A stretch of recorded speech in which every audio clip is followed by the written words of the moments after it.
Olá, sétimo ano, tudo bem? Na aula de hoje, nós vamos estudar as transformações geométricas. Na aula passada, nós já começamos a estudar sobre a reflexão, certo? E agora nós vamos estudar novamente um pouquinho mais sobre a nossa reflexão, depois sobre a rotação e, na sequência, sobre translação, tá bom? Então, o que seria uma simetria de reflexão, sétimo ano? Ou simetria axial? O que acontece? Na simetria de reflexão ou simetria axial, uma linha ela passa sobre essa figura, um objeto, né? De tal maneira que as duas partes ela ficam exatamente iguais, como se fosse uma reflexo da outra. Vamos observar alguns exemplos? Olha lá que legal. Nós temos aqui uma figura, nós podemos observar aqui essa figura, passou uma linha aqui na vertical, e aí é como se fosse um espelho, né? Olha, refletiu ali do outro lado a minha figura. Vamos para mais um exemplo. E aí ela não tem diferença, ela não muda, né? Continua a mesma figura. Olha aí que legal essa também. Temos aqui uma linha na vertical, certo? E aí nós vamos ter essa figura ali como se fosse um reflexo, né? Mais um exemplo aí para vocês de simetria de reflexão, né? Sempre ali mantendo também, pessoal, as mesmas distâncias. Olha ali, aqui o F, aqui, né? Essa parte aqui, essa semi-reta aqui, está numa mesma distância aqui do ponto dessa linha aqui vertical, e aqui o A1 também numa mesma distância, mantendo a mesma distância. Bom, isso seria, então, uma simetria de reflexão axial, tá bom? E o que seria uma simetria de rotação, sétimo ano? Bom, de um modo geral, os objetos com simetria de rotação, ou também chamamos de simetria central, também conhecido no contexto biológico como simetria radial, é um objeto que tem a mesma aparência depois de um determinado montante de rotações. Então, ele fica como se estivesse rotacionando, tá?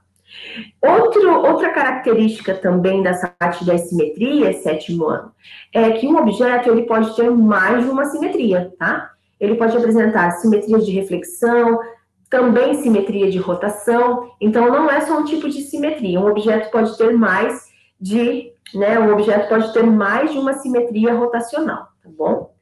Vamos lá. Olha só o exemplo de uma simetria de rotação. Ele gira ali em torno de um eixo, né, pessoal? Esse eixo que está aqui no meio, e ele está ali repetindo em torno e girando em torno de um eixo. Essa seria então uma simetria de rotação, rotacional.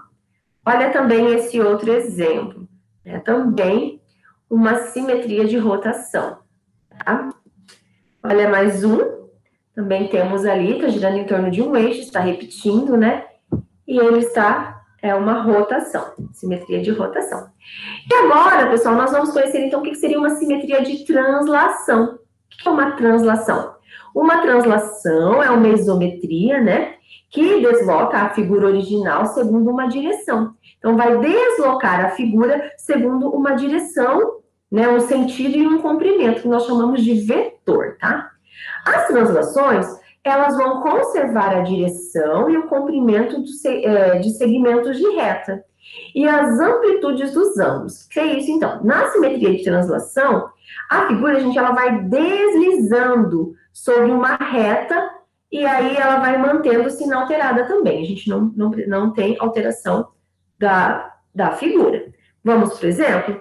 Olha lá que legal. Numa translação, o transformado é obtido deslocando todos os pontos da figura inicial segundo uma dada orientação. Olha só, deslocou aqui, né, a mesma figura, e aí vai deslocando. Poderia deslocar mais aqui, né, no sentido dessa reta aqui, amarelinha, né? Nós chamamos essa flechinha de vetor, tá bom? Certo? Olha lá também, né, no caso aqui dessa figura, nós temos esse peixinho, né?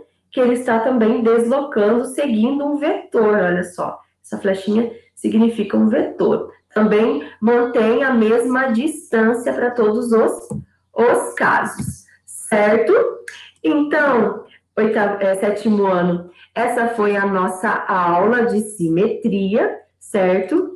Eu espero que vocês tenham gostado, então, dessa parte. Nós vamos fazer mais atividades no decorrer da semana sobre esses 3 tipos de simetrias, certo? Sétimo ano, a aula de hoje é essa. Estudem e se cuidem. Até mais, sétimo ano!